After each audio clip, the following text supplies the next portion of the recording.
कभी भी कठपुतली बनने की आपको जरूरत नहीं है, ठीक है। ये हैबिट के अंदर आता है। कैसे आता है? मान लो आप पढ़ रहे थे, ठीक है, और दूसरे आपके किसी साथी ने आके कहा रखना किताब, चल खेलते हैं। अरे छोड़ देना किताब, चल थोड़ी देर बात करते हैं। मैं तेरे को आज एक नई बात बताता हूँ, मैंने फोन में ये देखा, मैंने टीवी में ये देखा, ठीक है। तो वो आपने आपके फ्रेंड ने ये कहा बुक बंद करो और आपने बंद कर दी, तो अब तो उसके हाथों की कठपुतली हो गई, ठीक है। जबकि आपका टाइम क्या था? यदि आपने एक टाइम टेबल बनाया हुआ है, ठीक है, ये भी जरूरी है कि आप अपना टाइम टेबल बनाएं। जो बच्चे टाइम टेबल नहीं बनाते वो बच्चे भी पिछड़ जाते हैं। और आपको आगे निकलना है, पीछे नहीं रहना है, तो आप अपना स्टडी के लिए टाइम टेबल जरूर बनाना। जो रूल रेगुलेशन आपको स्कूल में दिया गया है उसको फॉलो करने के साथ साथ आपके घर के अंदर जो आपके लिए रूल बनाए गए हैं या आपके जो रीति रिवाज है, ठीक है, उनको भी फॉलो करना सीखो, क्योंकि हमारी जड़ें उन्हीं से जुड़ी हुई है, ठीक है। तो इसके लिए आपको क्या करना है? आपको किसी की कठपुतली नहीं बनना है। और एक और काम करना, छोटा सा काम, बहुत छोटा सा काम करना है। आप चाहते हो जीवन में कामयाब होना, नाम रोशन करना, तो स्कूल में जो भी आपको स्टडी से अलग कुछ जिम्मेदारियां दी जाती हैं, जैसे सफाई की हो गई या कोई और जिम्मेदारी की, पौधों में पानी देना है, ठीक है ना, तो ये छोटी छोटी जिम्मेदारियां ये भी उठाना सीखो। आज यदि आप जिम्मेदार बन गए तो आने वाले समय में आपके परिवार की जिम्मेदारी, इस देश की जिम्मेदारी आपके कंधों के ऊपर है।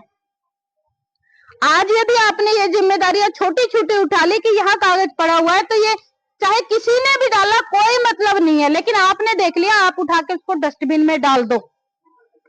आपने कई बार देखा होगा ना, हमारे प्रधानमंत्री जी श्री मोदी जी वो क्या करते हैं, कई बार कुछ भी दिखता है उनको तो वो साथ में उसको उठा लेते हैं। वो ये नहीं देखते कि मैं प्रधानमंत्री हूँ, मेरे पीछे तो बहुत सारे गार्ड वगैरह अपने आप उठा लेंगे, है ना। वो जिम्मेदार हैं और वो जिम्मेदारी को समझते हैं। ऐसे ही आपको भी जिम्मेदार बनना है, क्योंकि आने वाले समय में आपके कंधों पे ये भार आने वाला है, क्योंकि आपके पेरेंट्स आपको पढ़ने के लिए भेजते हैं, ठीक है, आपके ऊपर खर्चा लगा रहे हैं, ठीक है।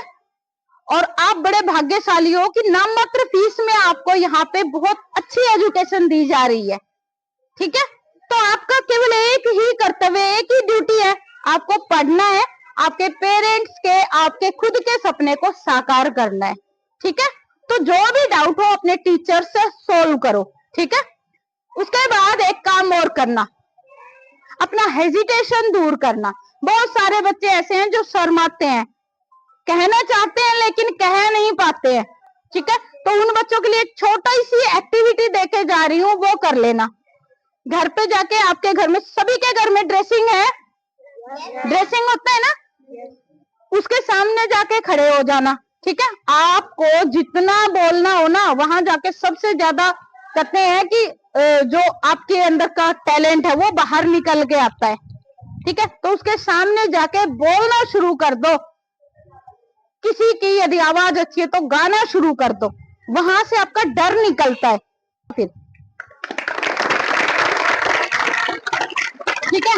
और इन सब से जुड़ी हुई चीज है आपकी स्टडी। स्टडी के पीछे का जो पर्पज होता है वो होता है आपका एक लक्ष्य।